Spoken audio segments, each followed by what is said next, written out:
সম্মানিত ভিউয়ার্স, আজকের ভিডিওটা আপনারা যেখান থেকে উপভোগ করছেন, দেশ অথবা দেশের বাইরে, সকলকে আন্তরিক শুভেচ্ছা ও ঈদ মোবারক। আজকের আলোচ্য বিষয়, আমরা ওজন ছাড়া কিভাবে হারভেস্টিংয়ের আগে এর ওজন জানব। আমরা এর ভুট্টার কয়েকটি গুণ আপনাদের সামনে প্রকাশ করব। আমরা কিভাবে ভুট্টা না ভেঙে এর ওজন জানব বা ভালো ফলন নিশ্চিত করব।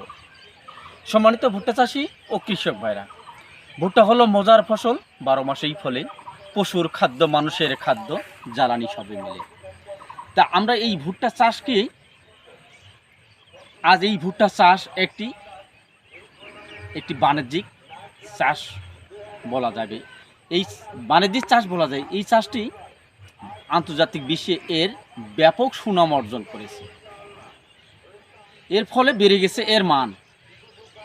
তা আমরা কিভাবে জানবো যে এই 33% জমিতে কি পরিমাণ চারা থাকে আর কি পরিমাণ ফলন আসবে। প্রতি 100% জমিতে 36,000 মতো চারা রয়েছে।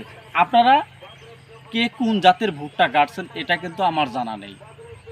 তা আপনাদের ভালো বীজে ভালো ফলন হয় গুণীজনে বলে, এটা কিন্তু আমার কথা নয়।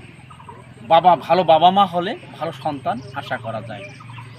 তাই আপনার সর্বপ্রথম যে বীজটি নির্বাচন করছেন, আপনি কিন্তু ওইখানেই ভালো ফলন পাওয়ার একটা জাত নির্বাচন করছেন। আমরা যে জাতটাতে বর্তমান ভিডিও করতেছি, P3355 বা পেট্রোকেমের একটি জাত।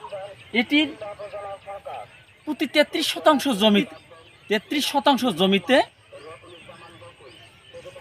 11,260টি গাছ রয়েছে। 260টি গাছ রয়েছে। এখানে প্রতিটি গাছ থেকে যদি আমরা 1 বিঘা বা 6 থেকে 7 ইঞ্চি 85% গাছ পাই বা 85% মশা পাই, তাহলে ভালো ফলন আসবে। এখন আবার কোথাও দুইটি করে মশা দেখা যাচ্ছে। তা আমরা এই দুইটি করে মশা আসলে, এখানে যদি আমাদের 260 গ্রাম আসে, এখানে যদি পাই আমরা 100 গ্রাম, মোট 360 গ্রাম। তাহলে একটা গাছ থেকে যদি 360 গ্রামের ওয়েটের দানা পাই, তাহলে আমাদের 3টা গাছ মিলে আসতেছে 1 কেজি।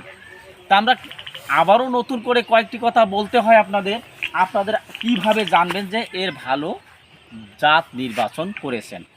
এই দেখেন, একটি জাত, একটি মশা গোড়া থেকে মাথা পর্যন্ত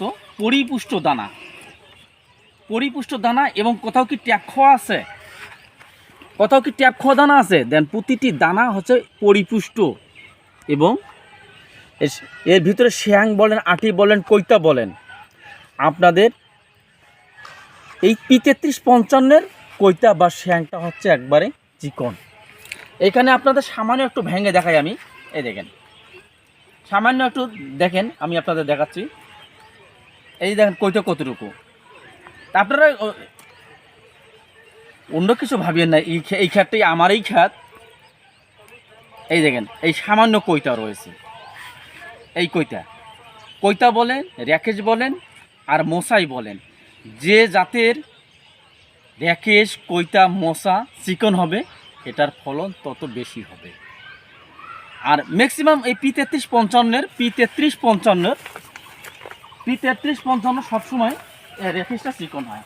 আর একটি গাছের আপনার এই নমুনা দেখাচ্ছে, দেখেন, এই যে মাথা ভরপুর দানা। এই প্রতিটি মশা কি 1 বিঘা আছে ভাই? দেখেন তো, 1 বিঘা।